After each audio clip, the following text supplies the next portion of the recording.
Natália Salazar. E eu sou a Renata Schmidt. E esse é o podcast Pátria Amada Criminal. Sejam muito bem-vindos. Bem-vindos. Como vocês estão? Vocês estão bem? Bem-vindos. Fica no loop. Bem-vindos. Temos recados? Temos uma live que vai rolar no YouTube no dia 15. Live de Natal. Retrospectiva. Não sei se esse episódio passará antes ou depois da live, porque estamos gravando tudo do lado do outro. Tudo antecipadamente para nos aprontarmos para as festas. Organizadas para as férias, elas, sim. Organizadas. Profissionais, business women. Se sair antes, no dia 15 de dezembro teremos uma live para o YouTube, uma live de Natal. Yes. Retrospectiva Pátria Amada Criminal. Retrospectiva do que rolou no Brasil, no mundo, no podcast, no mundo da música, no mundo da música pop. Vai ser a retrospectiva das manas lisas e das gatas tristes. Isso. O que passou e a gente não falou, ou talvez a gente tenha falado e a gente volta a falar. A gente não sabe exatamente o que vai acontecer. Vai ser uma retrospectiva, a gente vai lembrar o que aconteceu. Pois é. Então é isso, gente. No domingo, dia 15 de dezembro, live do Pátria Amada a partir das 11 da manhã no canal do Pátria, no YouTube, na sua internet. Chegue lá e nos prestigie. Yes. Estamos precisando de prestígios. Por favor. Nos dê prestígio. Nos dê prestígio. Aliás, que saudade de um prestígio, né, minha filha? Ah, que saudade de um prestígio. Saudade de um açaí, de um pastel. Você sabe do que eu tô sonhando? Eu vou pro Brasil agora no final do ano pra ver minha família. Estou indo no Brasil, né, no final do ano para ver minha família, novamente. E a coisa que eu tô sonhando é a coisa mais pobre da face da terra, mas que eu amo e que eu estou sonhando em comer é Habib's. Esfirra do Habib's. Sim, eu entendo perfeitamente. Todo mundo fala, nossa, o que você quer? Você quer ir numa chascaria? Você quer não sei o quê? Eu quero, isso gente, tudo eu quero ir no aqui. Habib's. Esfirra do Habib's. Eu quero ir no Habib's e eu quero comer esfirra de... eu quero comer esfirra de 4 queijos, esfirra de frango catupiry. Eu quero comer um beirute do Habib's. Nossa, eu amo a esfirra de espinafre do Habib's. Saudade da esfirra de espinafre. Sim. Então é isso, gente. Um dia... Eu não sei onde que tá indo mais essa conversa, porque eu não sei porque que eu comecei a falar de Habib's. Mas é bom que você começou a falar de Brasil, porque eu trouxe um caso brasileiro pra vocês, gente. Sim. E eu quero dedicar esse caso pro Luiz e o Carlos, que mandaram um e-mail super bacana pra gente recomendando essa história, falando que eles acharam a nossa cara. Eu olhei e eu concordei com eles, porque era uma história que eu já tinha visto uma versão super resumida em algum canal de true crime brasileiro. Eu acho que foi na Freak TV, que eu gosto. Eu gosto do milho. Mas eu acho que foi lá, não tenho certeza, gente, não lembro. Mas eu lembro que eu vi, eu pensei, ficou lá no fundo da cabeça, eu vi o e-mail deles, eu pensei, gente, é um sinal, é isso. Eu também quero dedicar esse caso pra Cris, minha cunhada querida, que também é uma artista circense incrível, gente. Inclusive, e ela é ouvinte deste podcast que eu sei. Olá, ouvinte. Olá, Cris. Eu, inclusive, recomendo ouvinte que... circense. Sim. Se alguém quiser, gente, se vocês se interessam por arte circense e tal, querem ver alguns espetáculos e tal... O nome da trupe deles é Cia Companhia Terrível, né? Cia Terrível. O arroba do Instagram é Cia Terrível, tudo junto. Vamos prestigiar nossos artistas. E eu tô dedicando pra Cris por um motivo. Porque a nossa protagonista também é uma artista circense. Gente, eu vou começar com as minhas fontes, então. Eu usei o Aventuras na História, a Enciclopédia do Itaú Cultural, o site do Museu na TV... Usei o Terra, a Wikipedia, a Folha, o Arquivo Público do Estado de São Paulo, o acervo do jornal O Globo e o portal de memória do governo de Brasília. E a gente vai falar, gente, de Dora Vivacqua, que é mais conhecida como Luz del Fuego. Você vai gostar da história dela. É uma história triste, mas é muito bonita. Eu espero que vocês gostem. Ai, que tá. Quem foi Luz del Fuego, né, gente? Vamos começar do princípio, né? Luz del Fuego nasceu Dora Vivacqua em uma segunda-feira de carnaval de 1917, no dia 21 de fevereiro. Ela foi a penúltima dos 15 filhos de uma tradicionalíssima família de políticos, empresários e intelectuais de Cachoeiro de Itapemirim, no interior do Espírito Santo. E desde criança, ela se mostrou transgressora, hoje ela seria considerada o que a gente chama de tomboy, né? Tipo, uma menina mais moleca, assim. Ela se recusava a usar as roupas que era esperado que as meninas usassem na época, né? Aqueles vestidos e tal. Preferindo se vestir e brincar com os meninos. Conforme ela foi crescendo, ela passou a zombar abertamente do recato das irmãs mais velhas e ela gostava de se enfiar no mato pra brincar com os animais da fazenda. Tá. E assim, eu pessoalmente acho tudo isso incrível, mas pra sociedade tradicional dos anos 20 era considerado uma afronta, tá? Sim, eu imagino. Sim, e aí ela foi enviada pra um colégio de freiras, onde acharam que ela ia criar algum juízo, mas isso não aconteceu.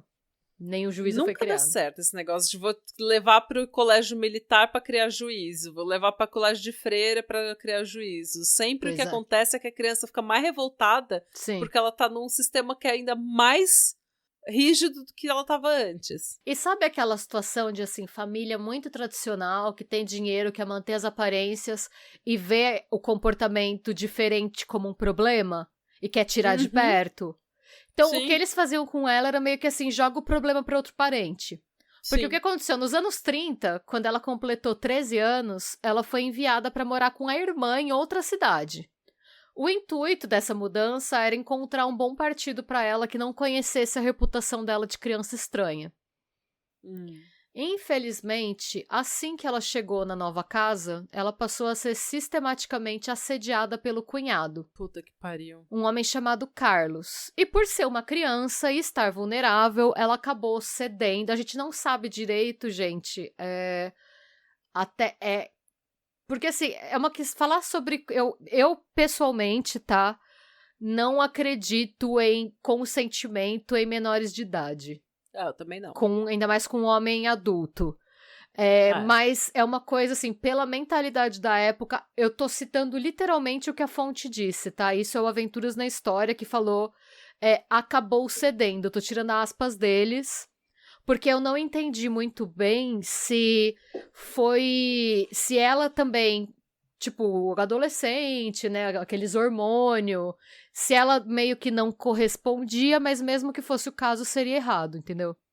Eu só tô dizendo que assim... Não existe consentimento, mas a gente sabe que adolescentes e crianças tentam ser adultos. Sim, exatamente. Então, às vezes, você se apaixona por um homem mais velho e o papel do mais velho é falar, não, vai dormir, você é uma criança, e não fazer grooming com você e não tentar ter sexo com você. Sim, exato. Porque crianças sempre...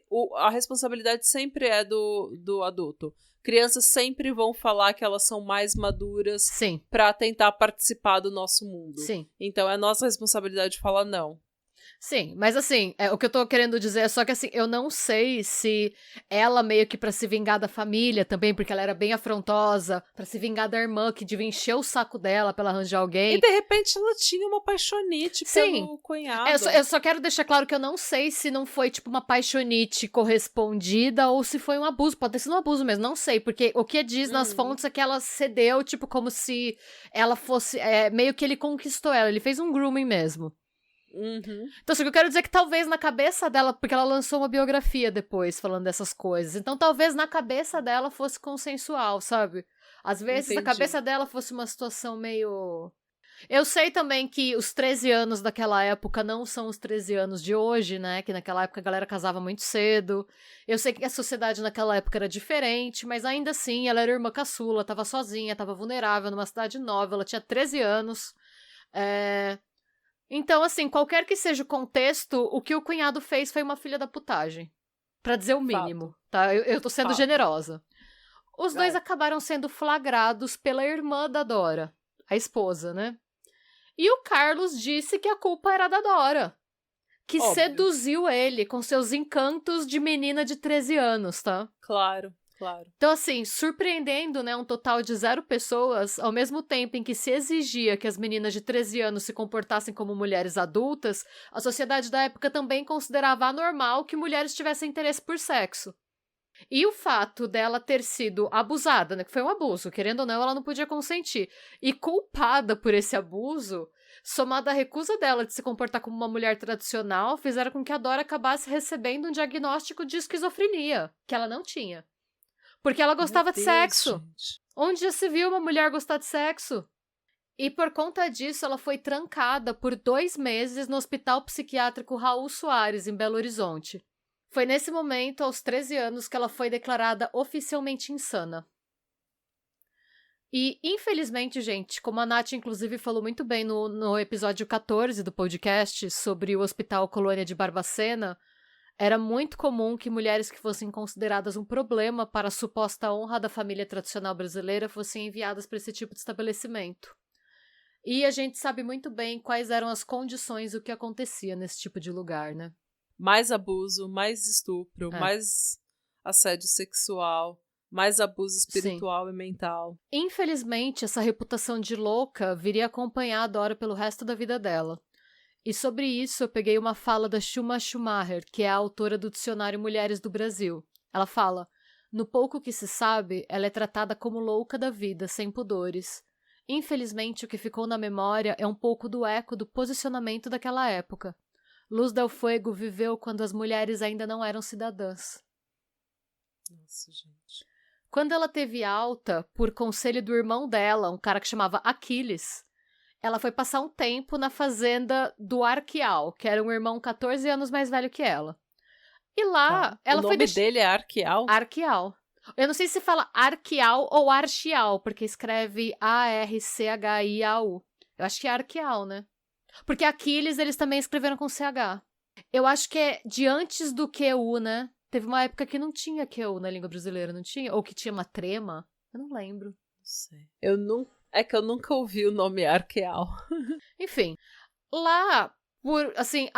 ela foi deixada em paz, porque era uma fazenda no meio do nada, como a sociedade não via, a família não se importava. Claro. E por um tempo ela foi feliz. E como ela nunca tinha perdido o amor pelos animais, ela começou a se dedicar à arte de encantar serpentes. Olha que coisa da hora. Sim. Mas aí o que aconteceu? Se ela tivesse decidido, se Dora fosse uma mulher bruxona da floresta, por exemplo, se ela fosse uma introvertida, ela teria ficado no meio do mato pra sempre ali. Ela teria dado a Rita Lee. Sim. Se metido no mato. Interessante você mencionar a Rita Lee. Guarde Rita Lee. Sim, guardarei. Conforme o tempo foi passando, a Dora foi ficando entediada e horny, triste com tesão. Sério. E o que ela decidiu fazer? Gente, triste com tesão é uma coisa, entediada com tesão, triste com tesão é um problema. A gente toma umas decisões meio difíceis. Gente, ela tava no final, dos 17, pros 18, ela tava no final, ela tava naquela fase que, assim... Na época mais triste com tesão. Em que tudo que a gente tá na vida é triste com tesão. Com essa idade, Sim. dos 16 aos 19, eu tava triste com tesão o tempo todo. O tempo inteiro. Era um estado, assim, constante na minha vida. Mas enfim. E aí, o que ela decidiu fazer, né? Ela pensou, estou triste com tesão. Já sei. Vou seduzir o filho do administrador da fazenda. Ótimas decisões sendo tomadas, Luz. Ela foi vestida de Eva.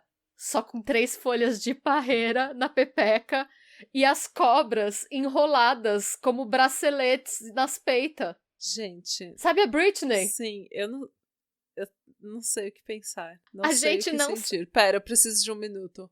Eu não sei o que eu faria se alguém aparecesse. Vestida de Eva, com a serpente. Mas olha. Vestida de Eva. Mas ela teve referências bíblicas com a cobra. A pequena Eva. Então, calma, eu tô ativando o meu ser bissexual pra pensar o que eu faria nessa situação. Tô entrando no meu modo bissexual pra ver o que eu faria nessa situação. Você tá entrando no seu modo aventureira belga bissexual? Exato! Eu Muito tô entrando bem. no meu modo aventureira belga pra ver. Eu não sei o que eu faria nessa situação. Mas enfim. A gente não sabe também qual foi a reação do filho do administrador. O que a gente sabe é que, assim, ela teve que aparecer, tem todo um preparo, né? Então, um monte de gente viu ela pelada com as folhas na pepeca. A fofoca correu solta na fazenda, né? Obviamente, o Arquial ficou sabendo, ficou full pistola, foi tirar satisfação com a Dora, e a Dora jogou um vaso de cristal na cabeça dele. Nossa, gente, tudo aqui é de um filme de pornô chanchada da década de 70. Tudo, esse roteiro inteiro é um filme. Você tem certeza que isso aconteceu mesmo? Que você não pegou um... Isso, o mais bizarro é que sim, tudo Parece isso um filme da Vera Fischer, isso. Nada contra, amo, inclusive. Pior que virou um filme com a Lucélia Santos. É sério. Também. Virou um filme. Então. Virou. Okay. Enfim, gente, depois que ela... Nessa eu nem tiro a razão do Arquial, porque ele não agrediu ela. Ela que começou a treta aí, né? Ele foi tirar satisfação, ele xingou ela e ela jogou o vaso de cristal na cabeça dela, ela não gostou. Aí ela acabou sendo enviada pra Casa de Saúde Doutoreiras, no Rio de Janeiro. O Aquiles apareceu mais uma vez pra tirar ela de lá. E ela foi levada pra morar com a irmã Mariquinhas. Eu acho o nome Mariquinhas muito engraçado. Ai, gente, ela foi levada pra morar com a irmã Mariquinhas na pequena cidade de Cachoeiro. Só que, gente, ela era novinha, mas ela já tava cansada, sabe? Ela falou, gente, toda hora me enfiam no meio do mato diferente, eu tô cansada da minha família, eu tô cansada da moral, dos bons costumes, eu tô entediada, eu tô com tesão, chega. E aí ela fugiu pro Rio de Janeiro. Eu achei ótimo. Na época, gente, o Rio de Janeiro era a capital federal do país e era palco das transformações de costumes de uma sociedade em processo de modernização. Foi naquela época que começaram a chamar o Brasil de país do futuro. Durou 2 meses o futuro. Quando ela chega no Rio, ela tinha 21 anos. E, gente, a Dora e o Rio de Janeiro foi um caso de amor que deu certo, tá? Mas assim... Naquela época, o Rio de Janeiro era meio que a Berlim do Brasil, sabe? Aquela cidade bem fora da casinha, assim. Mas mesmo lá, ela era considerada muito ousada. Ela odiava sutiã, então ela não usava sutiã. E ela frequentava a praia só de calcinha e com uns tops feitos de lenço. Isso, gente, numa época em que o biquíni ainda não tinha sido inventado, tá? Isso é no Rio de Janeiro dos anos 30. Meu Deus. O biquíni só viria a ser inventado em 1946 na Europa e só chegaria no Brasil em 1948. Só como curiosidade, a primeira mulher a usar um biquíni no Brasil foi a alemã Miriam Etz, que usou uma peça que ela mesma fez, inspirada pelos modelos lançados na França para pegar sol na Praia do Arpoador.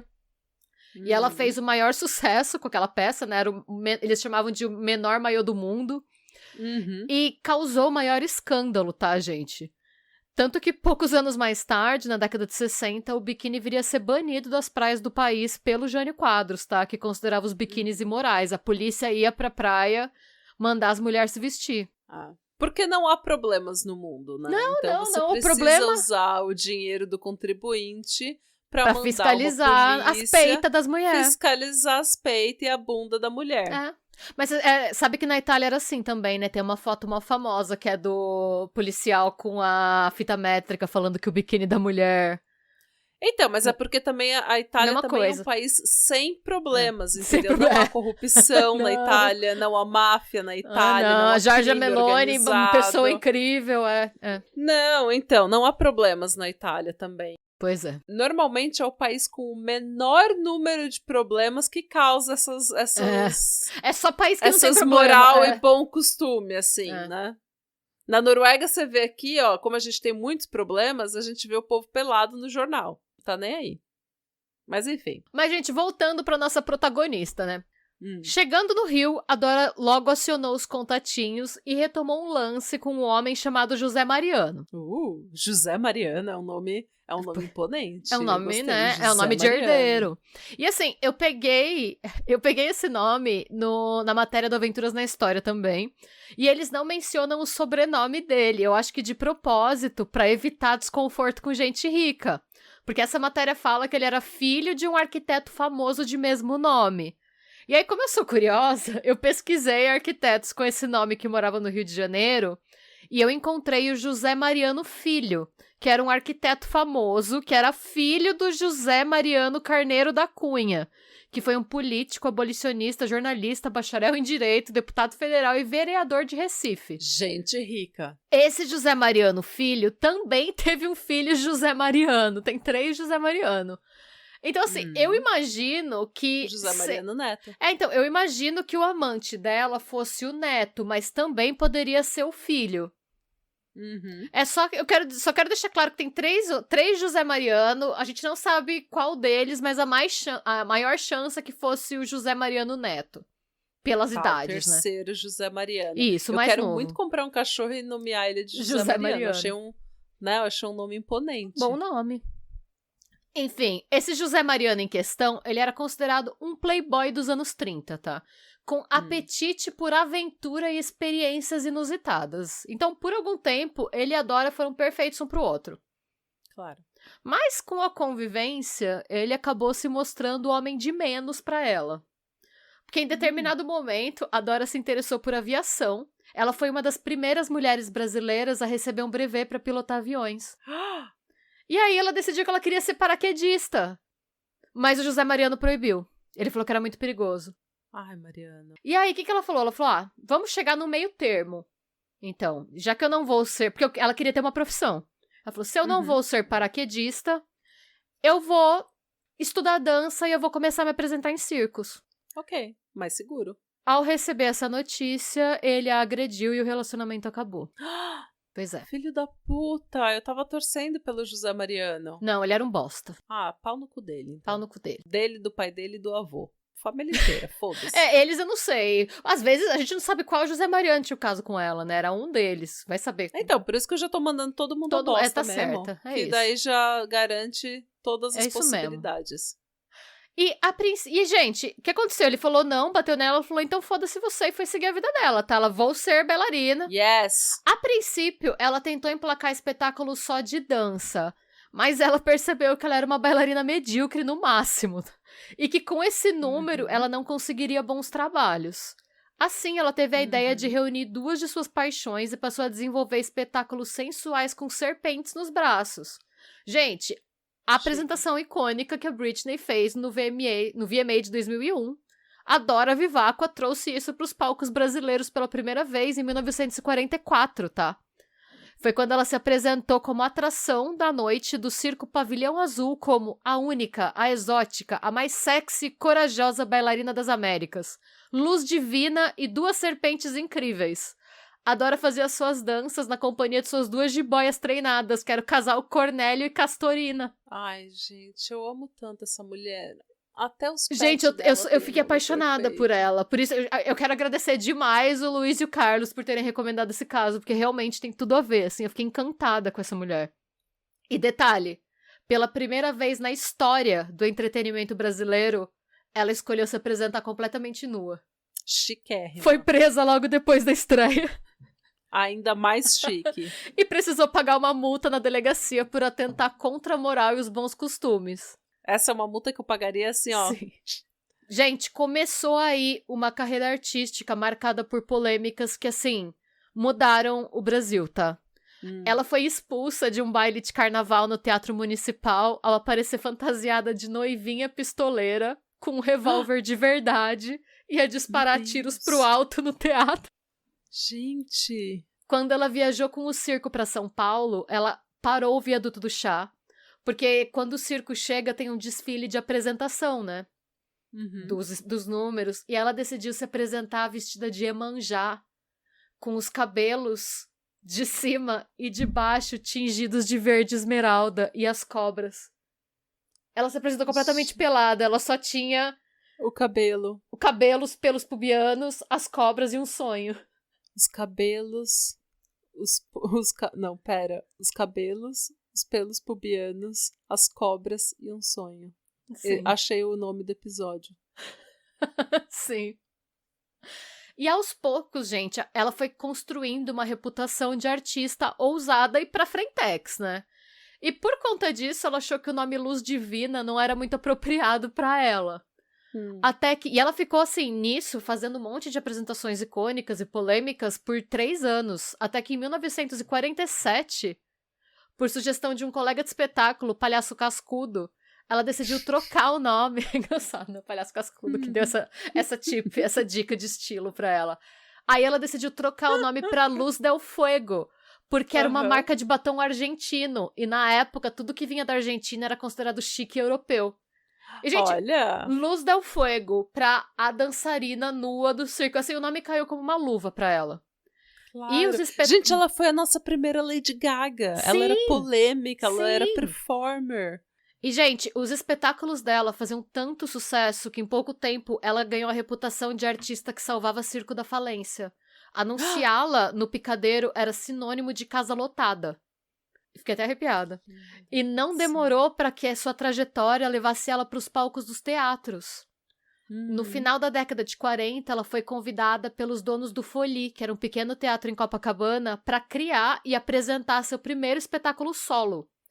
Na época, estavam muito em alta os chamados teatros de revista, né? Que era um gênero teatral nascido na França, marcado pela sátira social, mesclada a espetáculos de música e dança. Como tudo que ela fazia, a Dora se dedicou e se preparou para essa oportunidade. Ela enxergou a importância daquilo na carreira dela. Então, o que ela pensou? Não dá mais para eu enganar sendo uma dançarina medíocre. Eu preciso me desenvolver. Sim. Então, o que ela fez? Com o intuito de desenvolver as suas habilidades como dançarina, ela teve aulas particulares de dança com a bailarina e coreógrafa Eros Volusia.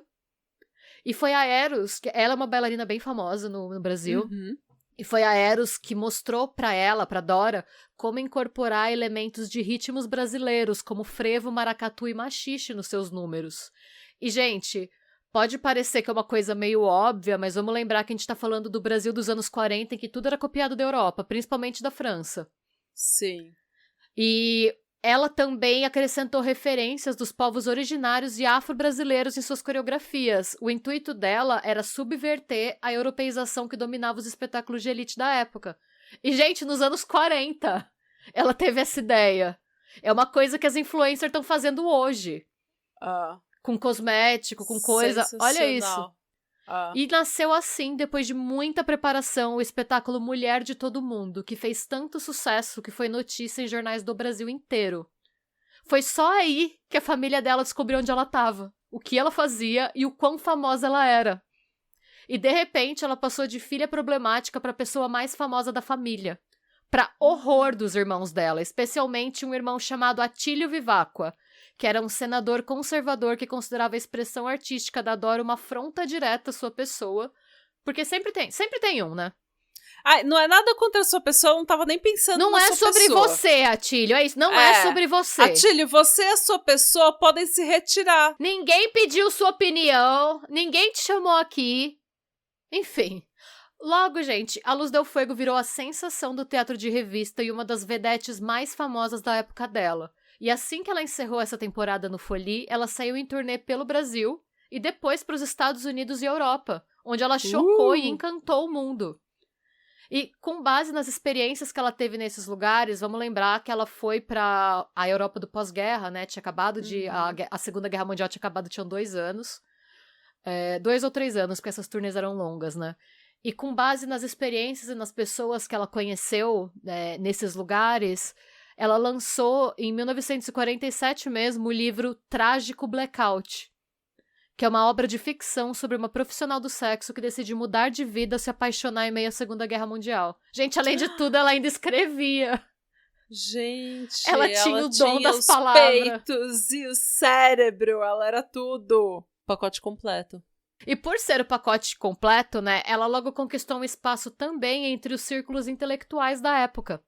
E foi nesse meio, aos 30 anos, que ela decidiu que tinha chegado o momento de usar a fama dela para falar publicamente sobre sua visão de mundo e sobre temas que interessavam a ela. A época militante chega para todos. Surgia assim a primeira militante do naturismo no Brasil. Eu gostaria de retirar o meu apoio. Mas eu acho que ela é muito coerente no que ela propõe, sabe? Ela acreditava no respeito à vida, à natureza e ao corpo. Ela era vegetariana, ela não bebia, ela não fumava, ela não usava nenhum tipo de droga. E ela defendia que a nudez só era algo pervertido para pessoas com mentes pervertidas. De certa forma, eu concordo completamente. Sim. Assim, em 1949, ela fundou o Partido Naturista Brasileiro, o PNB. O lema era mais pão, menos roupa. Olha. Eu sou a favor, porque quanto mais pão eu como, menos roupa me serve. Então tá tudo bem. E eu só como pão. É só o que eu faço o dia inteiro. Em 49, tá, gente? O partido defendia o direito ao divórcio, o direito da mulher e o direito ao nudismo como suas principais bandeiras. Lindo. Ela pretendia se candidatar a deputada federal, usando, gente, ela ia se sustentar, ela ia sustentar toda a campanha com o próprio dinheiro feito nos shows. Sem nada da família, tá? Não era Nepo Baby, fez tudo sozinha. Na verdade, a família dela atrapalhou. Por quê? o partido nunca chegou a ser registrado por interferência do Atílio, o irmão senador. É claro, a gente já falou tantas vezes sobre isso, sempre que tem uma mulher foda querendo fazer um negócio legal, sempre tem um homem enchendo o saco dela. Por que não deixa? Você não precisa concordar, velho. Você não precisa concordar. Ela não tá machucando ninguém, deixa ela fazer. Ele começou... Dela. Não é, ele dedicou a carreira dele a destruir a dela. Ele fez uma campanha gigantesca de lobby contra a iniciativa dela, que ele alegava ser vergonhosa e progressista, o que ele considerava uma ofensa. A Luz Del Fuego não se deu por vencida, tá? Claro que não. E o que ela fez? Em 1950, um ano depois, quando ela viu que o partido não ia sair, ela usou as conexões que ela tinha para pedir diretamente ao ministro da Marinha da época, um homem chamado Renato Guilhobel, a concessão de uma ilha para que pudesse criar um clube independente de nudismo. E ela conseguiu, senhoras e senhores. Claro. A ilha Tapuama de Dentro, na Baía de Guanabara, foi cedida à Luz Del Fuego e passou a se chamar a Ilha do Sol. Sabe? A da música. Na Ilha do Sol! Sim! A Ilha do Sol. Do Netinho? Sim! A Ilha do Sol existe. Eu não sabia! Olha as referências, sim. Assim, ela abandonou sua mansão na Avenida Niemeyer e investiu todo o seu tempo e todo o seu dinheiro nesse projeto. De acordo com um trecho de uma matéria do jornal Folha de São Paulo, vou citar exatamente o que eles falam dessa parte da vida dela. Mudou-se pra lá, junto com seu cachorro Carlos Lacerda. Viveu numa casa de palha, uma oca, erguida por ela e amigos, e construiu aos poucos 2 casas. Quando precisava de água e mantimentos, dirigia seu próprio barco até Paquetá. Nascia assim, gente, a primeira colônia de nudismo da América Latina inteira. Gente, eu tô passada, ela é muito maravilhosa. Ela é muito maravilhosa, gente, eu tô encantada. Tipo, eu jamais ia frequentar essa ilha dela, porque eu gosto de roupas. Mas, eu acho lindo, acho visionário. Mas ela é coerente na verdade dela, sabe? Exato, eu acho isso muito bonito. E tipo, eu não gosto de andar pelada, mas deixa ela andar pelada, qual que é o problema? Sim, é isso. E assim, desde o princípio, ela deixou muito claro que aquele não era um espaço pra surubões. Tá? Ótimo. Nas palavras da própria Dora. Aqui não é rendezvous nem motel. Se querem farra e sexo, fiquem nos seus apartamentos em Copacabana. Aqui só são permitidas as atividades saudáveis. Nadar, jogar vôlei, tomar banho de sol, etc. Gente, não é... A galera podia transar, mas não em público, era só isso, tá? Tipo, ela não era uma puritana, ela só não queria bagunça. Não queria baderna, porque o povo ia começar a achar que era a casa da mãe Joana. Não, e ela tinha um público-alvo que não era a galera de surubão. Não. Normalmente, quem é nudista não tá nessa pela suruba pra ver gente pelada. Tá nessa porque gosta de andar pelado, gosta de ficar natural, pelado, não quer. Não tem nada de sexual na nudez do nudista. E, gente, logo, a Ilha do Sol virou parte do Jet Set internacional. Ela foi visitada pela Ava Gardner, pela Brigitte Bardot, pelo César Romero, entre outros nomes. Todo mundo que era alguém naquela época passou por lá. Gente, que chique. Chique. E nessa mesma época, como se lançar um Império Naturista não fosse trabalho suficiente, né? Ela lançou seu segundo livro, a autobiografia A Verdade Nua e Crua, ainda em 1950. Eu tô apaixonada por essa mulher. Ela é incrível. E, gente, por alguns anos deu tudo certo pra ela, ela teve paz. E fim, esse é o final do episódio. Eu gostaria muito de dizer. Ela é maravilhosa e é uma inspiração pra todo mundo. Eu gostaria que a história acabasse aqui, tá, gente? Mas a paz dela durou entre os anos 50 e os 60. Assim, o podcast é nosso, então em teoria pode acabar aqui. A gente pode simplesmente falar fim vamos fazer os Sopranos. Vamos só cortar. E tudo ficou bem, mas aí corta. Gente, os anos 60 chegam e com eles a onda conservadora que dominou o Brasil vem também, né? Junto com o golpe de 64, o clube foi entrando em decadência e a Luz Del Fuego decidiu fechá-lo em 1967. Tá. Mas assim, ela gostava muito da ilha, ela tinha concessão enquanto ela vivesse de lá. Então ela pensou, em vez de voltar pro continente, para aquele mundo que ela sentia que não era mais dela, sabe? Ela acabou preferindo ficar por lá, na companhia só do vigia caseiro, que era um senhor idoso chamado Edgar, e do seu então namorado, Hélio Luiz dos Santos, um guarda portuário. O Hélio Luiz dos Santos não morava lá, ele só ia visitar. Eu gostaria muito de dizer que essa história acaba aqui, que ela foi feliz pra sempre na ilha, longe do mundo, mas infelizmente a gente chega ao momento de true crime dessa história. É hora de falar sobre a morte da Luz del Fuego, que é uma história tão ou mais controversa do que a vida dela. Nossa, gente. A ditadura militar foi um golpe bem duro pro idealismo da Luz del Fuego, porque foi como se de uma hora pra outra... foi como se ela tivesse voltado à adolescência, sabe? Onde ela era vista e tratada como inadequada e excêntrica. De repente, ela voltou a ser considerada imoral. Que era uma coisa que ela lutou a vida toda para não ser, assim, pra um estigma que ela lutou a vida inteira pra tirar, né? Porque ela não era. Sim, ela exato. só gostava de andar pelada, ela gostava de sexo, ela gostava de dançar, e de ter os bichos dela. E de fazer a arte dela. Ela não era uma pessoa imoral, ela não era uma pessoa ruim, ela não era uma pessoa de má índole, de mau caráter. Não era uma golpista, não era uma estelionatária, não era uma assassina, ela não era nada. Nada. Bom, infelizmente, como tantas mulheres que vieram antes e depois dela, essa fragilidade fez com que ela fosse alvo de um abusador. Porque o namorado dela, o Hélio, ele era abusivo, violento e não fazia ela feliz. E como se não bastasse, né, esse embuste, uma vez que a ilha passou a ter um fluxo menor de visitantes, 2 irmãos pescadores chamados Alfredo e Mozart Teixeira da Silva, que tinham inclusive trabalhado para ela na construção das casas, né, da ilha, eles se sentiram no direito de pescar nas proximidades usando explosivos. Meu Deus! Gente, a pesca com explosivos é um método de pesca extremamente agressivo que impacta diretamente os ecossistemas marinhos e causa intensa destruição e degradação ambiental, tá? Eu nem sabia que existia isso. Existe. É que é um jeito de você pescar mais em menos tempo, né? Porque os peixes voam e você pega, né? Quando você explode o lugar. Nossa, gente. E essa prática é crime no Brasil, de acordo com o artigo 35 da Lei de Crimes Ambientais de 98. Mas, na época, essa prática ainda não tinha sido criminalizada.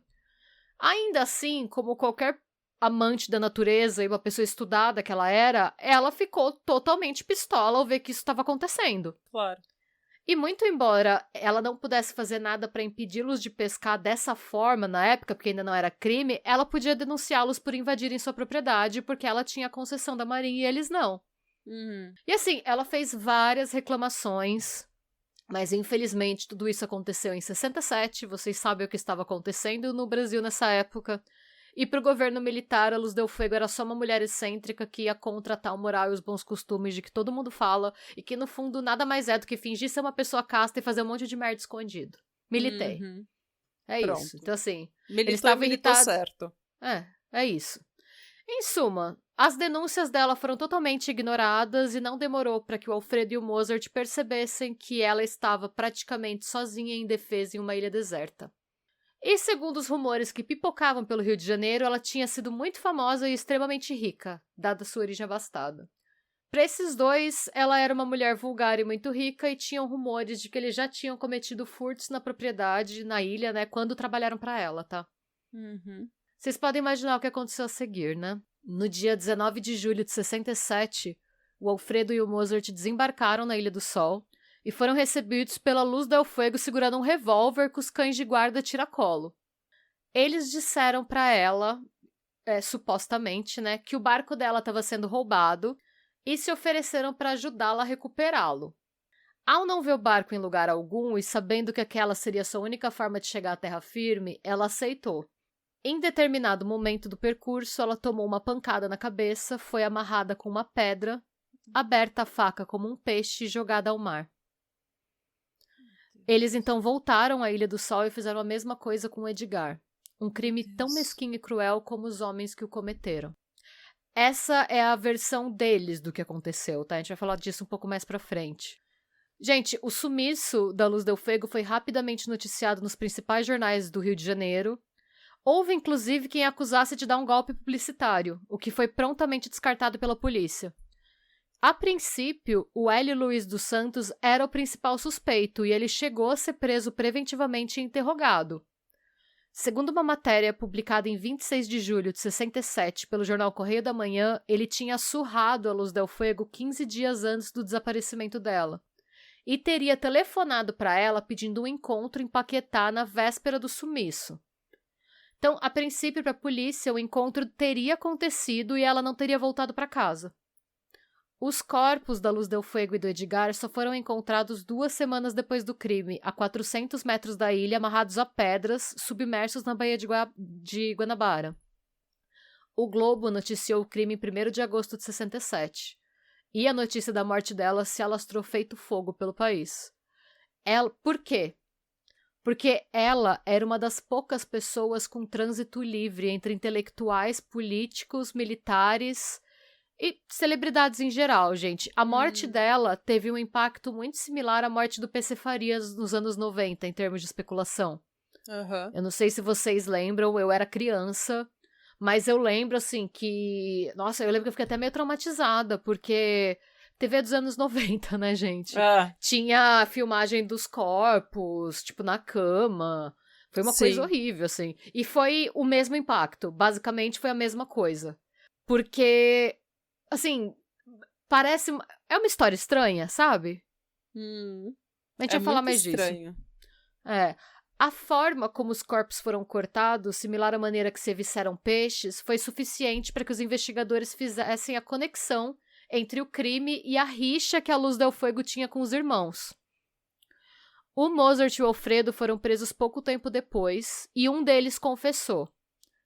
E segundo eles, né, como eu falei, esse relato do que aconteceu veio deles, e eles disseram que a motivação para o crime teria sido financeira, porque eles acharam que encontrariam dinheiro na casa. Cada um foi condenado a 20 anos de prisão pelo crime.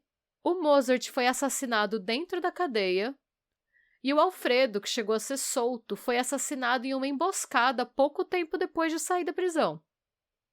Ok. A Luz del Fuego foi sepultada no cemitério São João Batista na presença de pouquíssimas pessoas e com apenas uma coroa de flores, enviada pela Sociedade Protetora dos Animais, da qual era membro ativo. O Edgar descansa no mesmo lugar.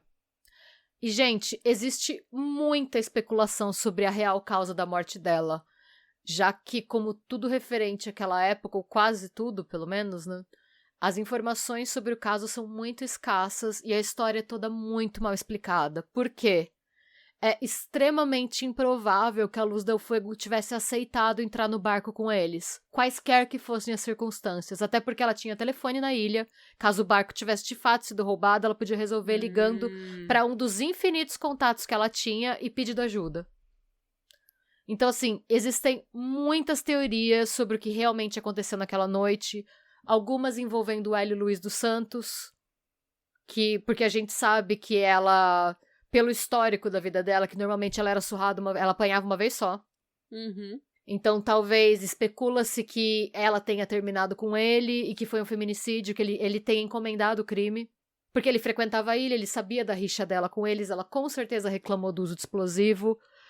Ele poderia ter oferecido uma grana, porque pra mim, pelo menos, não faz sentido eles acharem que tinha dinheiro na casa se eles estavam na obra e viram que ela investiu todo o dinheiro dela lá.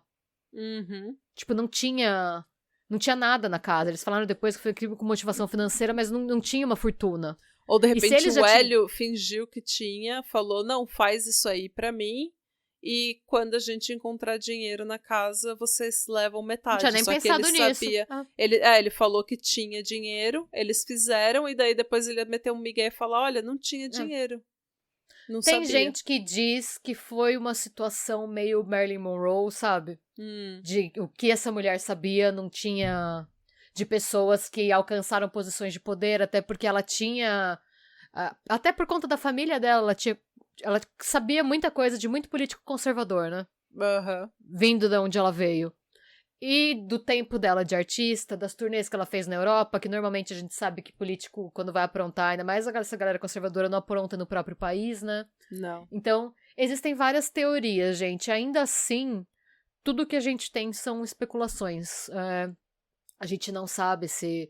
Talvez algum dia a gente vai ter acesso a algum arquivo, alguma informação que conte o que realmente aconteceu, alguma confissão, a gente não sabe. O que a gente tem é uma versão oficial e muitas dúvidas.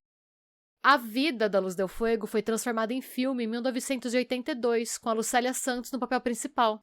O dia do aniversário dela, que é 21 de fevereiro, foi escolhido como o Dia do Naturismo no Brasil.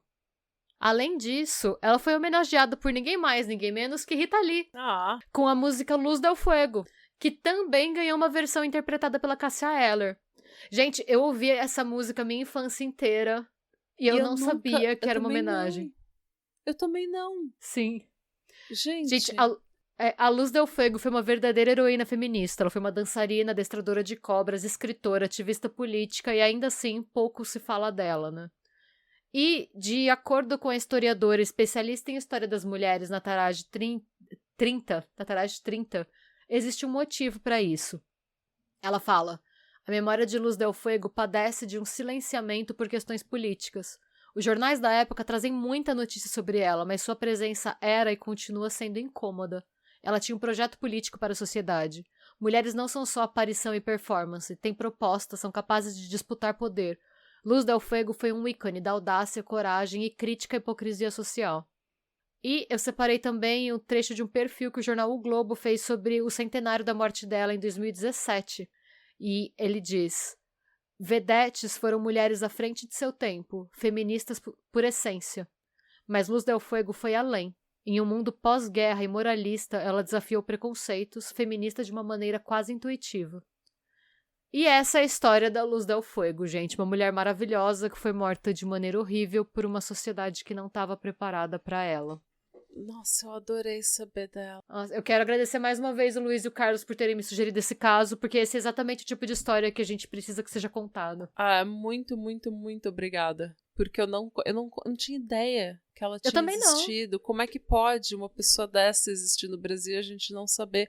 A gente nem fica sabendo do nome dela. Sim, e vê assim, olha as referências, tipo, a Britney em 2001 pegou um negócio que ela já fazia nos anos 40 no Brasil, sabe? Que a gente que é brasileiro não tinha ideia. Então, assim, é uma pessoa que, querendo ou não, a gente nem sabe. Vai que a Britney viu uma foto dela com a cobra e não teve essa ideia, sabe? A gente não sabe. Vai saber, tipo, sim. Ou vai saber, vai que quem sugeriu não foi alguém que estudou as vedetes, que estudou, porque ela fez turnê nos Estados Unidos com as cobras. Sim. Né, nos anos 40. Ela apareceu no mundo inteiro. Ela foi, assim, uma celebridade que foi apagada pelo moralismo hipócrita da sociedade da época, que, infelizmente, acontece demais hoje também, sabe? Uhum. É complicado. Difícil. Nossa, difícil. Gente, eu tô vendo fotos dela. Eu tô louca, eu vou tentar achar a biografia dela. Ela tem a autobiografia dela. Então, vou tentar achar pra ler.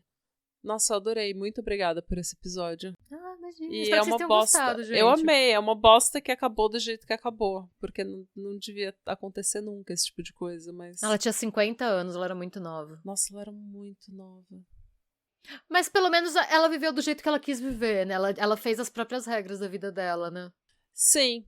Esse é o consolo que a gente tem. Mas é que não precisava acabar desse jeito, sabe? A vida dela.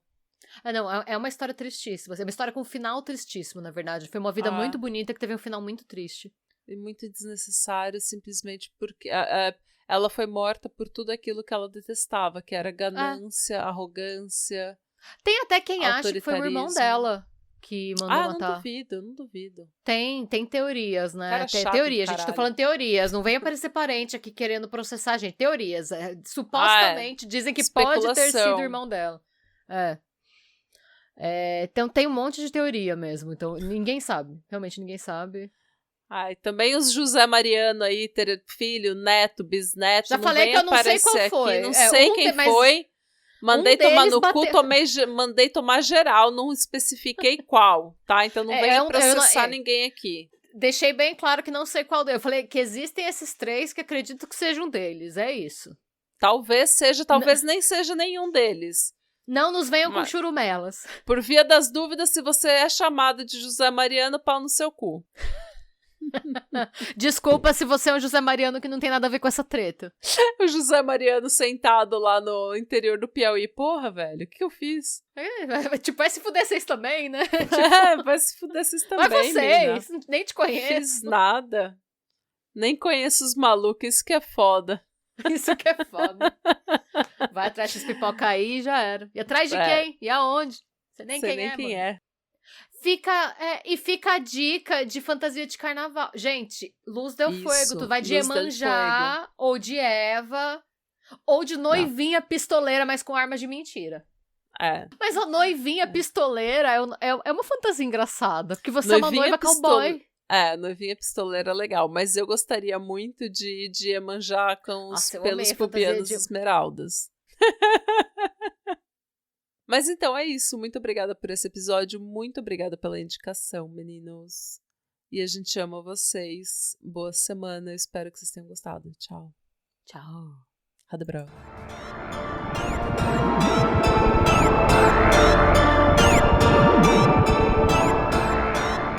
E se você gostou desse episódio e quer receber conteúdo exclusivo sem comerciais, vá até a Orelo para se tornar um apoiador do Pátria. Você também pode se inscrever no nosso canal do YouTube para episódios inéditos todos os domingos. E agora sim, tchau!